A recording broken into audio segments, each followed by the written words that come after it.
Truthfully, what happens is, as children grow up, we start to educate them progressively from the waist up. And then we focus on their heads and slightly to one side. I think in the old days, you were better off. Because nowadays, they're all specialists. Everyone's becoming better and better. And less and less. And eventually someone's going to be superb. Like nothing. Our education system has mined our minds in the way that we've strip mined the earth for a particular commodity. And for the future, it won't serve us. We have to rethink the fundamental principles on which we're educating our children. We're not here to tell everybody that they're wrong and we're right. We're not saying that we have all the answers, but we'd like to present a different way of looking at it. Hello, listeners, and welcome to China Jeducation episode 51. My name is Joey Pearson, and I am the Professional Development Officer at Moreland University. I come to you from sunny San Diego, California.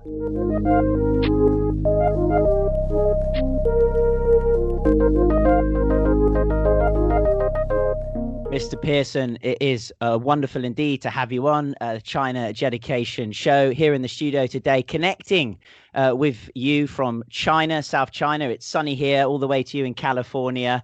And we've got a lot to speak about today. First thing I'd like to delve into, of course, is your job title. They say a picture can tell 1,000 words. Sometimes when you just mutter a few words of your profession, it can maybe not give so much description. So Professional Development Officer, what does that actually mean? Because it does conjure up lots of things. But in your mind and what you're doing, what is it? Well, the future of education for teachers is really moving away from multi-year programs in which teachers, by the time they graduate, find themselves unprepared for the current environment of education. So at Moreland, we're working to find ways to empower teachers through short-term professional developments that last anywhere from a week to 4 weeks.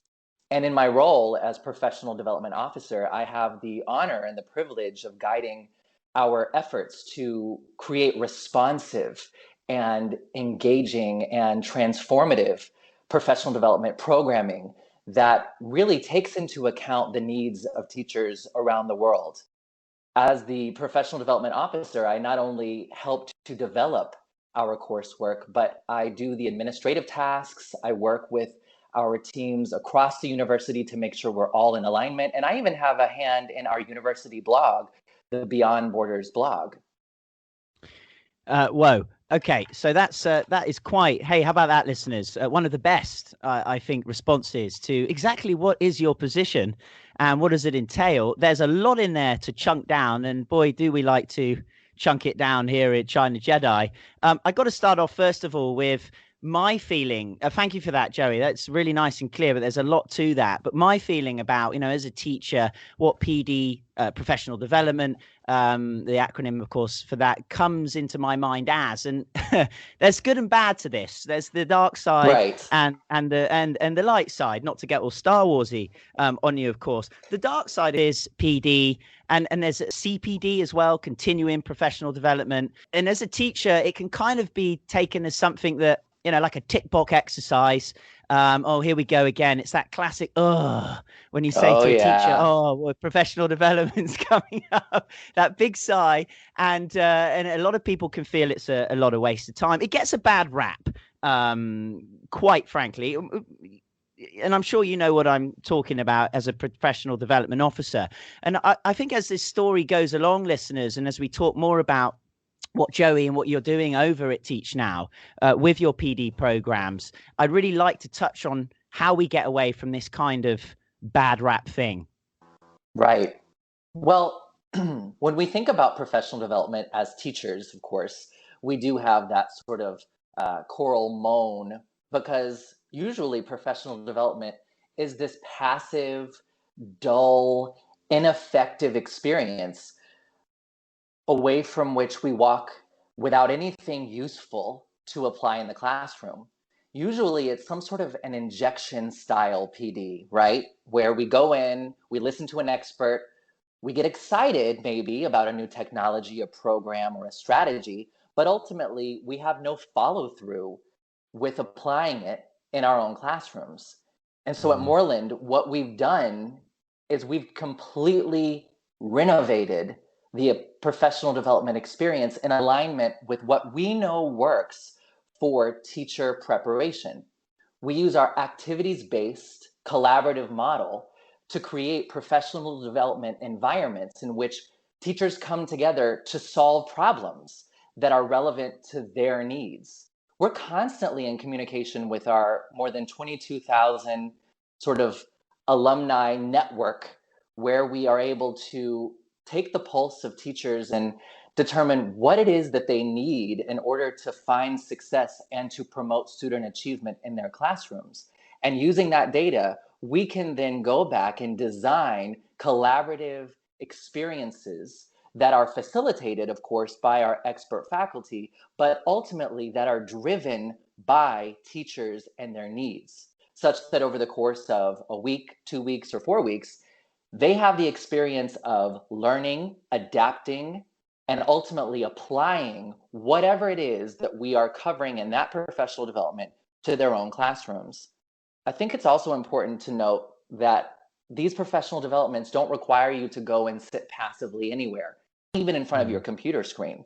Everything you do from wherever you log into these professional development is in fact an active and an engaged process of creating knowledge and understanding, of developing best practice, not simply learning it. So that's really where we're taking professional development at Moreland University and how it is transforming the lives of teachers, many of whom take our professional development over and over and over again as we bring new topics every single month. You know, I mean, I have to say straight away to the listeners that I am a little bit biased on this program. I've been interviewing people like yourself, Joey, from Teach Now. Now, of course, you've rebranded into Moreland University, but you still carry the Teach Now brand for the teacher preparation certification programs. I'm biased slightly because I've done the program in the early days, and I've seen the great effects it's had for me in my life. And I've seen lots of others. We've told lots of others, especially through the China Jedi platform, about the massive advantages and benefits of what you guys are doing. I think what's groundbreaking about what Teach Now, Moreland are doing is it's really come at the right time, where it's taken off using this framework of a global, worldwide online digital training education system. And I think, you know, now you're going to have competitors that can overlay and try and do these things, but you guys have been ahead for quite a few years and are now, as you've just said, wrapping into this whole realm of PD, which needs innovation and groundbreakingness added into it, if I could use that word. And so I'm really, really excited to see what Teach Now and Moreland do with this, what new recipes you cook up, because, you know, let's talk about the bad rap. I don't want to go back to it again, because I know there are teachers out there who maybe have been teaching for many years, and still that professional development, it's that, oh, 3 or 4 days of my holiday have been taken so I can have to come in and do this nonsensical stuff. And I just want to go over it again, because I think you can tap in when we go into perhaps some examples of what you guys have got coming up, how you're going to kind of oppose what I'm about to say. Now, there's 6 big flaws of traditional professional development that I found scouring the internet, talking to people, doing my research. And I want to just list them very quickly, Joey. One is traditional PD treats teachers as passive learners. You've said that. Traditional PD is a mile wide and an inch deep. You know, how many, especially upper school teachers, come out of it with basically their eyes half wide closed, saying, you know, there's nothing that's subject specific at all to what I'm teaching. Number 3, traditional PD involves no ongoing support from an instructional expert. Traditional PD isn't tailored to individual problems of practice. Traditional PD doesn't create space for teachers to reflect. Oh, that word reflect on their practice. That word reflect. And just finally, traditional PD doesn't measure its own impact on student learning. And just one classic, I was just reading some bad teacher experiences with PD in the years. Where was it? One of the researchers handed me this. This guy was sitting in on a PD in his school, and basically says it was one where it was postulated, the theory was postulated that we have 5 brains, one of which developed when humans were running away from dinosaurs. I kid you not, that was a 2018 PD program. I won't name whereabouts in the world, which school it was in, obviously trying to mix it up a little bit with something a bit more creative, but you get my point, Joey. Yes. I think this is an important cornerstone of ineffective professional development. When we go a mile wide and an inch deep, we really leave no room for teachers to determine specifically what they're going to do to improve their instructional practice as a result of their work in the professional development. And that really is a result of an injection style PD, in which teachers are passive participants who are there to learn and glean and absorb information. The difference for the most effective learning that we, in fact, know is not just for professional development, but is for all learning, is that it must be active and it must be creative and it must be engaging. So when we develop our professional development coursework, we start by asking the critical question, what do teachers need today? And we've, through our research, indicated pretty clearly that teachers need, for instance, social and emotional learning. They need assistance in determining how to differentiate and create a student-centered online learning presence, how to, for instance, use data to inform instruction. But those are giant topics that could easily become overwhelming and ineffective in terms of a professional development experience. So the way that Moreland has determined that we're going to respond and create these impactful learning experiences is by leveraging collaboration and leveraging reflective planning and creation within our professional development. We start by having candidates, and we call our students, our participants, candidates, come into a virtual live classroom where we discuss, we debate, we create mind maps, we share experiences, we ask the critical questions that then lead to a week-long asynchronous experience of developing projects, lesson plans, family engagement opportunities based on the conversations that started and then are continued through asynchronous discussion on our platform.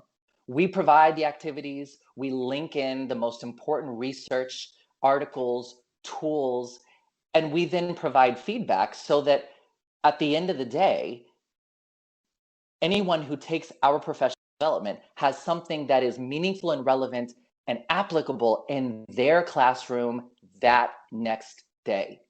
It cannot be a passive experience in which teachers are left to determine what they're going to do to apply what they've learned, but rather the professional development itself has to be the whole process of determining how to apply it. And then, as you've importantly mentioned, any effective professional development must involve some sort of reflective practice, be it a Flipgrid video reflection, a written Google Doc, an audio podcast reflection that we have our participants create and submit to us. We use those reflections not only to determine the effectiveness of our programming, but also to ask ourselves, how can we make it better the very next month that we're going to offer another professional development course or program? Joey, I'll give you another reflection here. This is just past my eyes. This is from an anonymous teacher, everybody. She or he says, I hope I die during an in-service session because the transition between life and death would be so subtle. Sorry. Now, look, I'm feeding this for you because I received an email recently from you because, you know, we're in contact a lot. And it says you've got some really innovative things happening at Moreland for teachers around the world, most of which have no cost, little cost, or are free. You've got a lot of stuff coming up over the summer months. I want you to take all the brilliant things you've just said in the last 5 minutes and now really put some meat on the bone, Joey. What's going on? What are you guys offering? And when's it going to happen? Right. Well, and just before I dive into that, I want to note for the audience that most professional development is provided by administrators on campus at a school location, provided by True. people who really don't know how to provide effective professional development. And it's not their job. Their job is to run a school, to support students, to support faculty, to create an environment where learning can happen. And part of that is providing some sort of professional development. Most professional development is provided in a school situation or scenario in which a member of that school is teaching other members of that school. And that can be an impactful and powerful learning experience.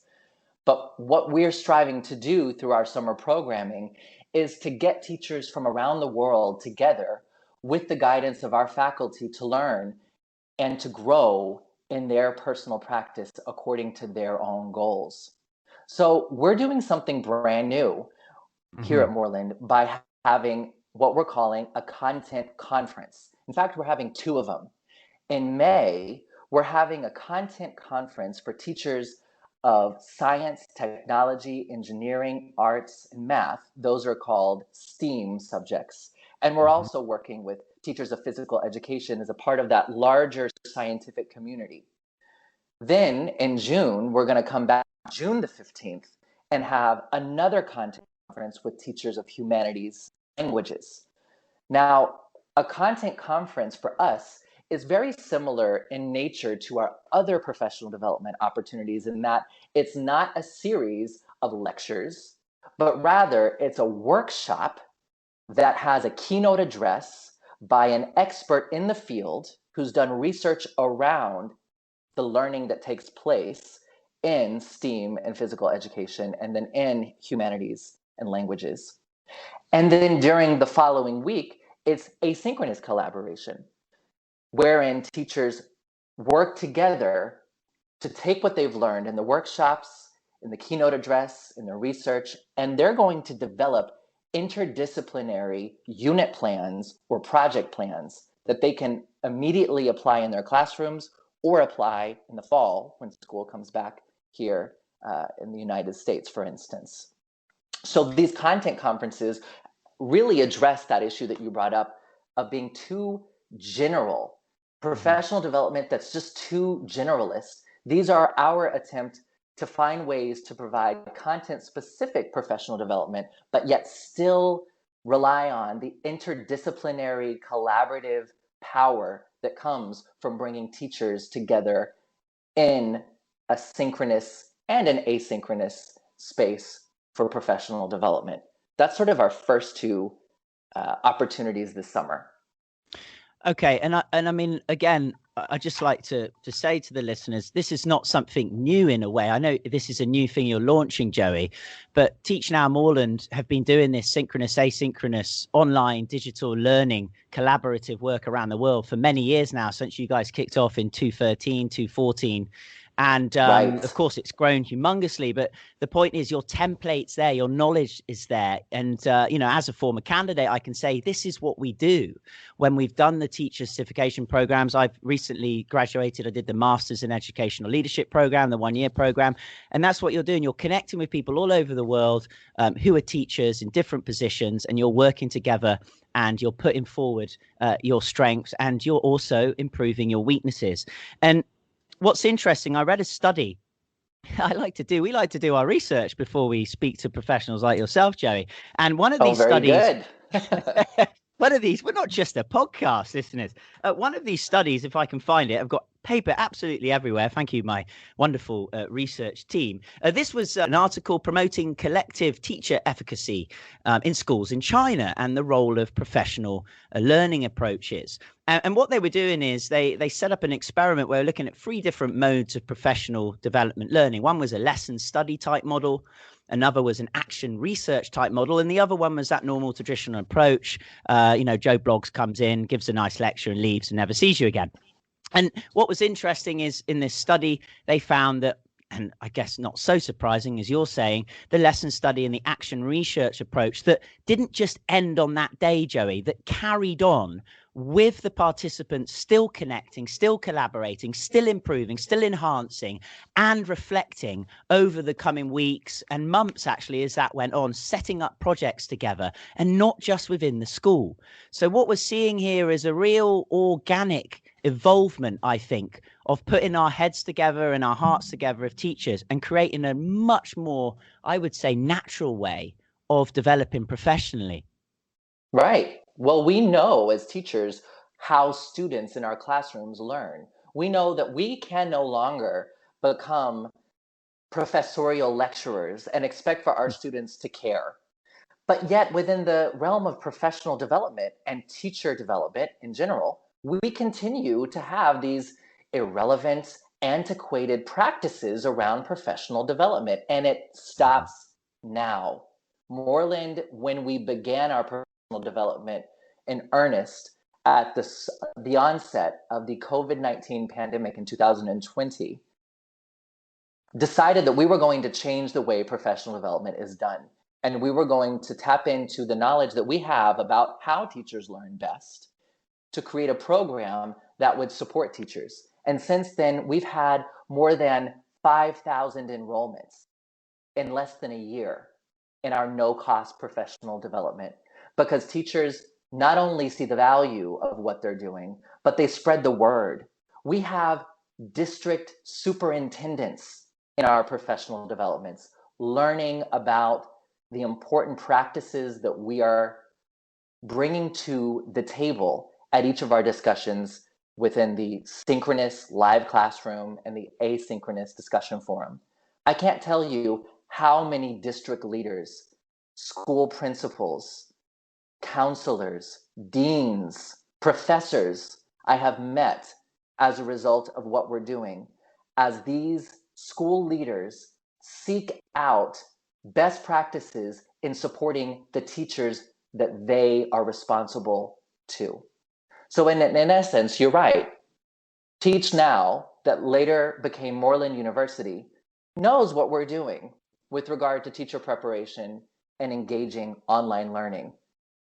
And the COVID-19 pandemic really provided us an opportunity to take that knowledge and help and be a force for good for thousands of teachers, thousands of students around the world. And as we move into this summer and we try new things in response to what you've indicated and we've noticed, which is that teachers want a little bit more subject-specific learning, we're going to do the important work of offering these conferences, bringing the teachers together, reflecting on what they do, looking at the impact of their plans on their students, and then we're going to go back to the drawing board and say, what can we do better next time? Because I'm going to tell you that in September, we will have something that doesn't exist today to offer teachers, because we're going to be that responsive. All right, well, there you heard it on the China Jeducation, something that's never been done before. I like that. And of course, let's go back May the 15th. 2021, Joey, and June the 15th, 2021. These are these big, new, ready to rock PD conferences from Moreland University online. Yeah, absolutely online. How do people sign up to this? How do people sign up? You need to visit our website, moreland.edu. That's moreland.edu. And from there, you'll see that there is a professional development section of our website, and you will very easily be directed to enroll. It's important to note that we have continued to make these no cost because we are more concerned with accessibility, with teacher support, and with student success than we are with making sort of these professional developments into a money-making scheme, if you will. There are so many predatory professional development organizations around the world. And what makes us different is that we're a university. We were very intentional in becoming Moreland University. We wanted to show the world that we're not simply here as a product, although what we offer through the Teach Now Teacher Preparation Certificate Program is a fantastic solution to teacher preparation around the world, but rather we're here as a university to promote the development of new knowledge and the creation of community, and through professional development to offer that same experience. So we continue to offer these no-cost opportunities each month so that teachers, wherever they are, have the chance to benefit from the way we do things and to learn sort of these innovative best practices in student support and the hybrid learning environment that really is going to characterize the post-pandemic era of education.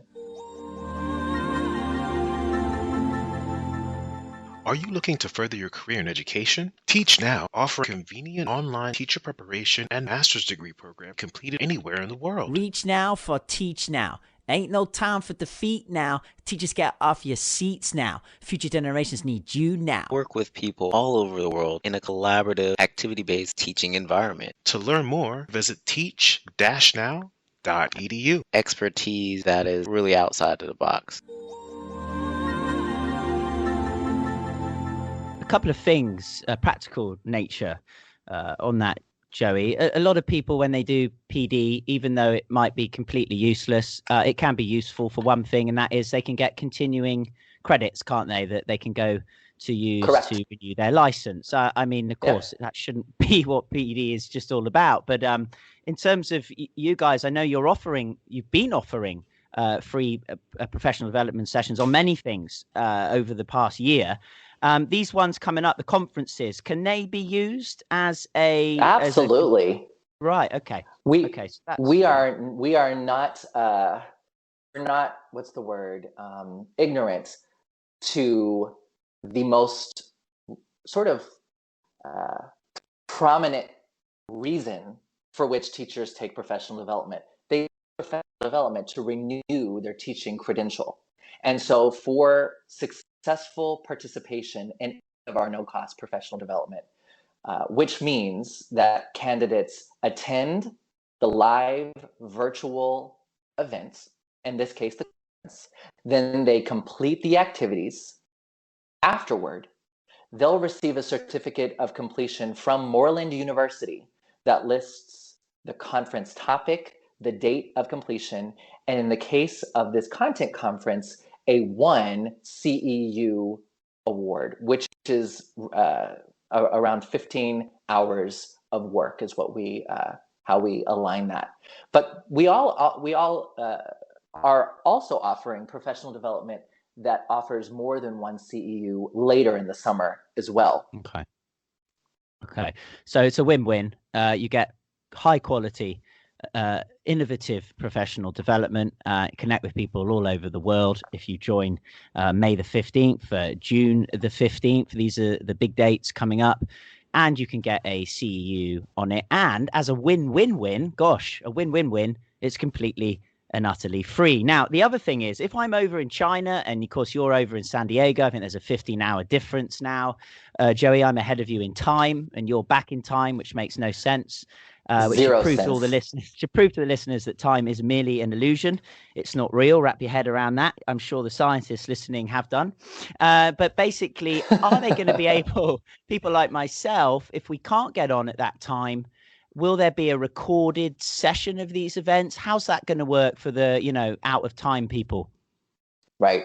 So we are very aware of the fact that we serve a global population of teachers. And so we always will offer the same time, 12 hours apart. We have an 8 a.m. conference and an 8 p.m. conference, but it's 8 a.m. and 8 p.m. Eastern time.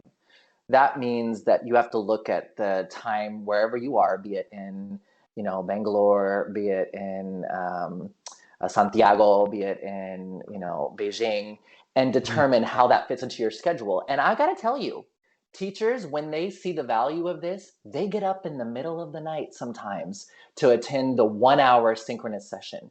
Because one of the things that as the professional development officer, I've had to really make a decision, which is, do we allow people simply to watch recordings and do the activities and say that they're done? And the decision that we've made is, no, you're going part of this learning experience. We need you to be a part of the conversation, not just to watch the recording of the conversation. So we offer an 8 a.m. and an 8 p.m. option on the 15th of May and on the 15th of June. And then for the remainder of the activities, you will be able to do that at your own pace. It's not every day. It's one day for 2 hours, and usually it's one day for 1 hour, either 8 a.m. or 8 p.m. The recording of the session will be available to all participants so that they can review what they've done.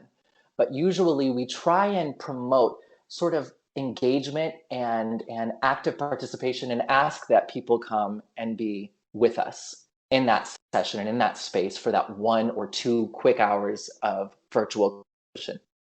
Okay, love it. So it's about a couple of hours to start off with on these conferences then, right?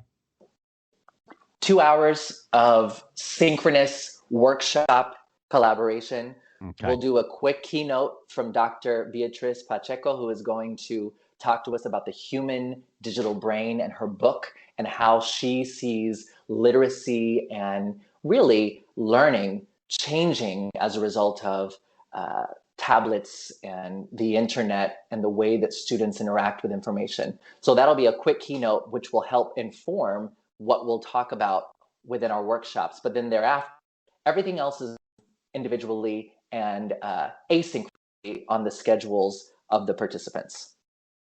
Okay, you've segued nicely into my another point I wanted to raise here, Joey. You alluded to it a bit earlier, but of course now, what was that? The human digital brain. Is that what you just said? I did. Yeah. Oh gosh, I'd like to unpick that, but I'm being told not to at the moment from the researchers, and we won't because I am hesitant of time, and we must get this podcast out, and we can't bore people too much. But moving on, I wanted to just mention with this kind of digital age, and as you said, the post pandemic era that we're moving into, hopefully. Children, young adults are always submerged in screens of various sizes, whether they're small phones, big phones, tablets, laptops, big computers. And, there are some concerns around that. And again, coming to your conference on the 15th of June, 15th of May of this year, you're in front of a computer again. Give me the how it's going to be different, how we're not going to be just stuck on a computer, Joey, because call me old school, but I don't think the human digital brain needs to constantly be in front of a screen, whether it's for professional development or whether it's in a classroom. So in terms of the PD that you guys are launching and have been running, are going to evolve, how's that going to kind of get people off their feet, away from the screens, and collaborate, synchronously in a way that might not be through a screen? Right. Well, I have 2 responses to that. I had no idea we were going to go in this direction. I thought you'd have a response. Yes, I am so ready. So the first thing I want to say is that when we think about, quote unquote, being in front of a screen, I think we're really thinking about endless scrolling on social media, passive absorption of YouTube videos, reading and reading and reading without any sort of reason to engage. When we have our live virtual classes, nobody is sitting passively. And for instance, if you were to be in any of the classes that I facilitate, and yes, I teach every single month various classes because it's a huge part of who I am and what I do, I have my participants literally stand up, do stretching. We do something called a body poll, in which I tell them to demonstrate how they are feeling or understanding using their entire body. I have people engaging in debates, creating mind maps, and my candidates consistently tell me that they are sweating by the time they're done with their live virtual class in front of a screen, if you will. So while I agree with you that we need to sort of unplug from the screens and get into physical interactions with human beings around us, when we take virtual learning and we make it an engaged physical process, an interactive process, if you will, I think that there is sort of a different experience than the mindless scrolling that has really taken over and dumbed down the human brain for many, many, many people who are addicted to things like social media. So there's number one. Number two, everything we do here is a launching pad for teachers to take what they've done with us and go and not only apply it in the classroom, but engage with their professional learning communities wherever they're teaching. They can go and they can take their unit plans and say, look at what I created with a teacher from these 5 countries. And let's, as a staff, as a second grade team, for instance, let's decide how we can take this and apply it in our classrooms.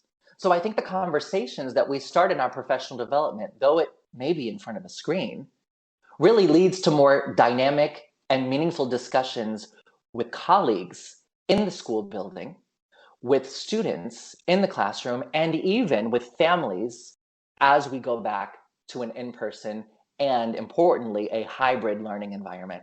So I don't know if that answers your question, but it definitely is how I would approach that sort of important issue of creating boundaries around too much screen time. Mm-hmm.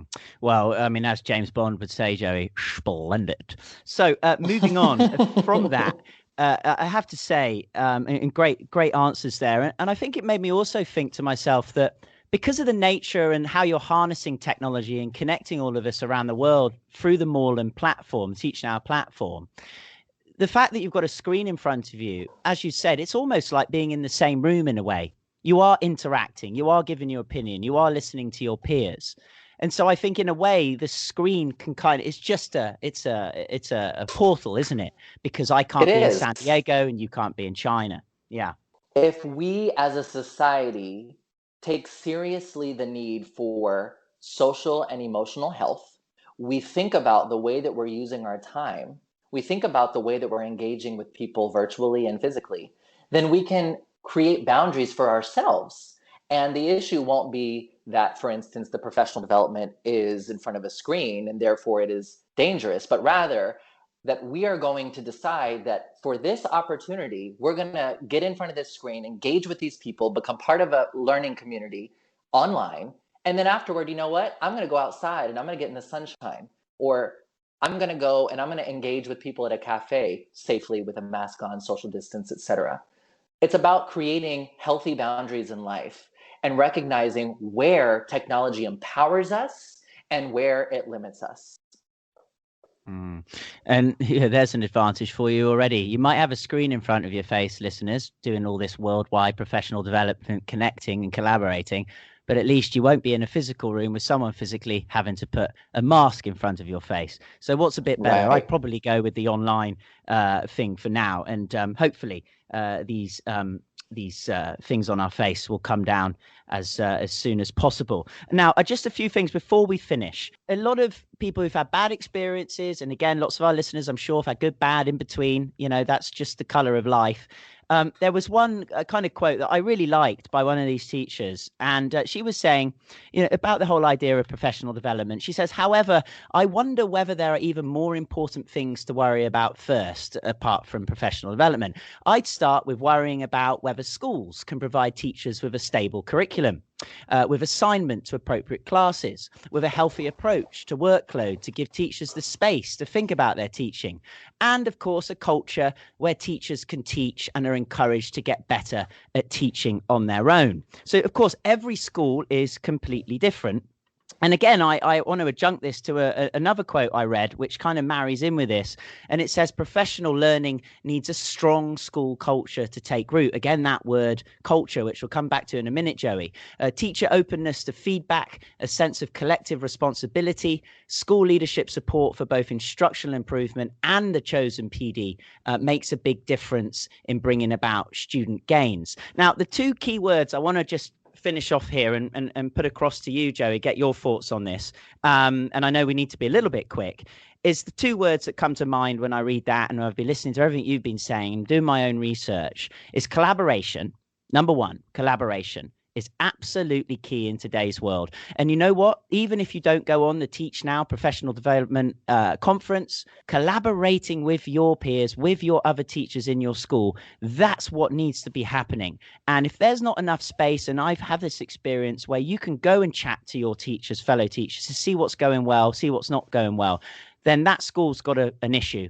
And that issue is then going to move on to the other word, which is culture. And the culture of the school, it needs to have the right culture to feed out professional development in any way they want to do, whether it's traditional, whether it's that lesson model, that action research model, or even using fantastic services like yourself, Joey. What do you think about that?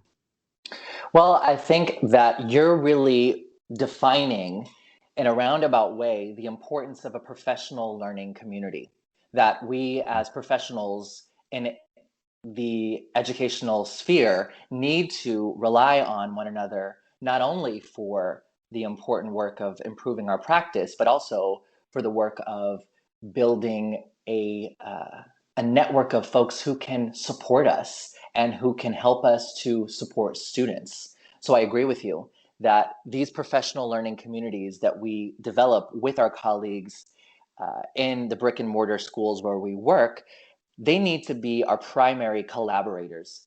But for many teachers, they are lone islands in their schools. For instance, they may be the only physical education teacher in the elementary school.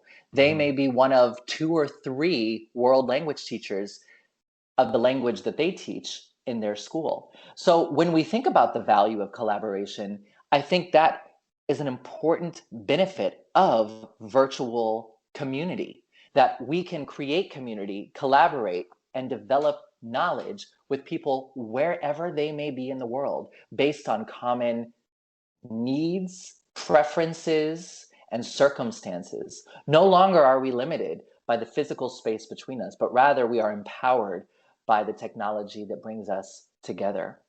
Now, with regard to the balance and the health of our teachers, a very dear colleague of mine, Faith Silvius, who is an instructor here at Moreland, wrote a blog post on creating balance in school, in work, and in life. And she started with having teachers think about their why. She writes, "What drives me each day in my work with students?" as the question that she poses for all teachers to consider. They need to be able to determine their personal drive, their personal motivation, and use that as sort of a lever for perseverance as they deal with the obstacles that they face each day.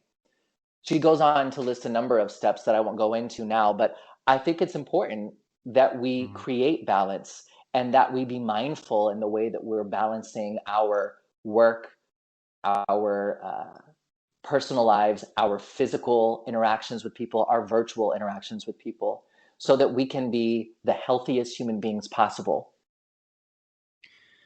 Yeah, and talking of, because I've just done, as I said, the Masters from Moreland in Educational Leadership, I think in terms of PD, school leaders do play a key role in this. They do.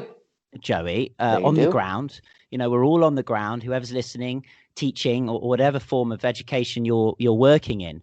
And, you know, you talk about the limitless of space, you know, now technology, you can connect with everyone around the world. I get that and I agree with that. But, you know, then you have schools where we have limited amounts of staff, budget constraints. You know, as I said, a teacher can feel completely isolated on their own in the room. And with all that will and wonder of the why, which is absolutely hugely important. You know, why am I in the classroom? What's my motive here? What's my vision? What am I trying to do? Right. If the things in place physically haven't been organized or put forward or listened to by the leadership above, then that can have huge social emotional constraints and effects on the teacher. And I think in a way what you guys are doing offers, and I love this, empowerment. I think it offers, I almost feel like PD in the future, oh, we don't have enough budget for PD. I've heard it so many times. That's great. Get rid of your budget for PD. All we want, leaders, is to allow us some time so we can go out and have space, like you said, and go on programs like the Teach Now program by ourselves, empower us to learn, self-organized learning environments. Sugata Mitra, look it up, anyone, if you haven't heard about it. Children can learn in groups by themselves, even without teachers, which suggests that adults can do the same collaboratively. And so I say to all educational leaders out there, if you don't know what to do for your PD in August before school starts, then you know what? Don't do it. Think of physical ways that maybe the teachers can collaborate and talk to each other. And that lonesome PE teacher that you talked about, maybe he can't connect with another PE teacher locally, but he can for you guys. But more than that, maybe the leaders will allow him some space, a few hours a week, where he can go and connect with other teachers in the school that might not teach PE, but they do teach to the same children with the same behavior issues and learning interests, and they can collaborate and learn from each other like that. And I just feel from my experience, a lot of teachers are on the ground and they have no time, and that is a serious problem. Right. And just quickly to your point about the fact that many of these professional developments are so structured, I think that it is important that we offer teachers an opportunity to really reflect on what's going on and what their needs are, and to have sort of this unconference or unprofessional development experience where they're not there to learn, but rather there to provide knowledge. And that knowledge can be as simple as, this is what's going on for us. This is what I'm noticing with my students. Exactly. Without the need to have the solution laid out for them by an expert. Yeah. Here, Mr. Pearson. And I think that's a great note to end on. It's been wonderful having you on. And I just think a couple things. Let's go over again. May the 15th, June the 15th, the big Teach Now PD conferences are starting up.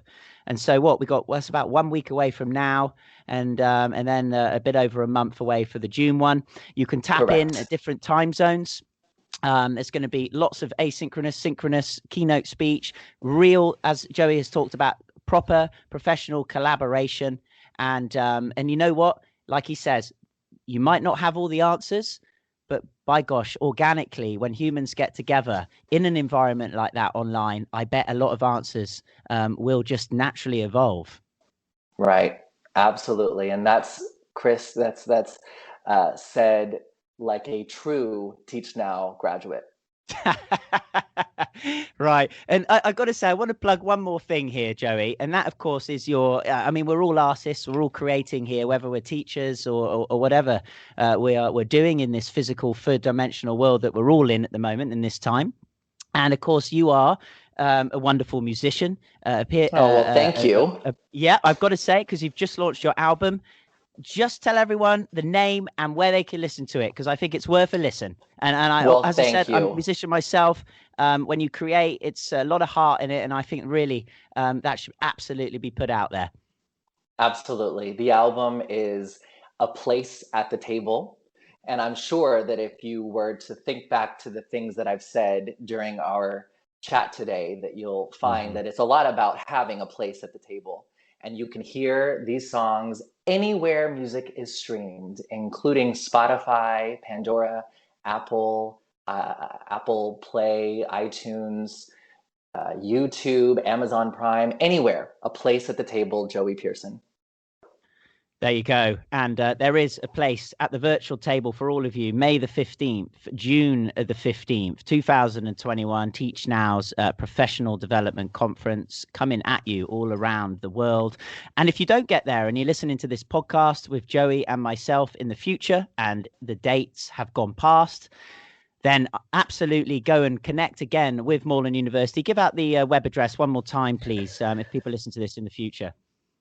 Every month, we have professional development opportunities that you can learn about at moreland.edu. That is spelled moreland.edu.